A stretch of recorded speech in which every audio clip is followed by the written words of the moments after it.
বর্তমানে খুনি হাসিনার যে দোসর যারা আছে তারা আসলে কোনোভাবে ফিরতে পাইতেছে না। সেই জন্য তারা একটা ইস্যু নিচ্ছে, রাম মন্দিরকে তারা ইস্যু করছে, যে রাম মন্দিরকে ইস্যু করে বাংলাদেশে একটা মেসাকার তৈরি করতে পারলে তারা হয়তো তারা আবার ফিরতে পারবে, সেটা তারা চাচ্ছে। কিন্তু বাংলাদেশে একটা মুসলিম কান্ট্রি হয়ে আসলে রাম মন্দির কোনোভাবে এটা হইতে দেওয়া যাবে না। আর আমরা তীব্র প্রতিবাদ নিন্দা জানাই এই বাংলাদেশের মাটিতে 1947, 1952, 71 থেকে শুরু করে 69 থেকে শুরু করে 24 পর্যন্ত ইতিপূর্বে আমরা বাংলাদেশে এত বড় মূর্তি নির্মাণ হইতে দেখি নাই। আমরা বাংলাদেশে যে সকল হিন্দু ভাইরা আছে তারা তাদের নির্দিষ্ট মন্দির যেগুলো আছে সেগুলোতে তারা পূজা করে থাকে এবং তাদের ঘরেও সেটা করে থাকে, এটাই দেখে আসছি এবং এটাই হয়ে আসছে। এখন জুলাই গণ অভ্যুত্থানের পরে বর্তমানে খুনি হাসিনার যে দোসর যারা আছে তারা আসলে কোনোভাবে ফিরতে পাইতেছে না। সেই জন্য তারা একটা ইস্যু নিচ্ছে, রাম মন্দিরকে তারা ইস্যু করছে, যে রাম মন্দিরকে ইস্যু করে বাংলাদেশে একটা মেসাকার তৈরি করতে পারলে তারা হয়তো তারা আবার ফিরতে পারবে, সেটা তারা চাচ্ছে। এবং আপনারা দেখবেন এই রাম মন্দির নির্মিত হোক, অধিকাংশ হিন্দু সনাতন যারা আছে তারা এটা চায় না।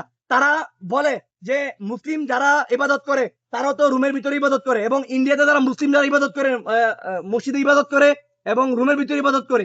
কিন্তু ইন্ডিয়াতেও তাদের হিন্দু একটি দেশ, তারা বড় বড় মূর্তি তারা রাখতে পারে, কিন্তু বাংলাদেশে একটা মুসলিম কান্ট্রি হয়ে আসলে রাম মন্দির কোনোভাবে এটা হইতে দেওয়া যাবে না।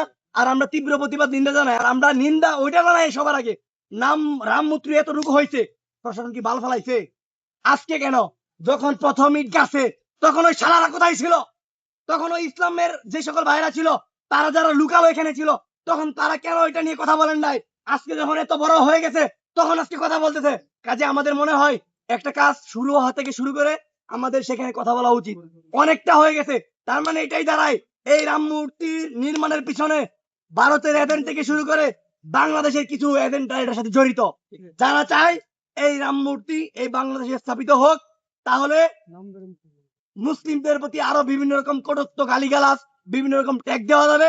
কিন্তু তাদেরকে বলে দিতে চাই এটা বাংলাদেশ, এটা মুসলিম কান্ট্রি। মুসলিমরা কখনো উগ্রবাদিত্ব পছন্দ করে না, তারা শান্তি শৃঙ্খলা ভাবে থাকে। তারা কোনোভাবেই এই রাম মূর্তিকে এখানে প্রতিষ্ঠা করতে দিবে না। তারা শান্তিপূর্ণ ভাবে সুন্দর ভাবে প্রশাসনিক ভাবে এই রাম মূর্তি বন্ধের জন্য সুন্দরভাবে কাজ করে যাবে, এটাই আমাদের আহ্বান।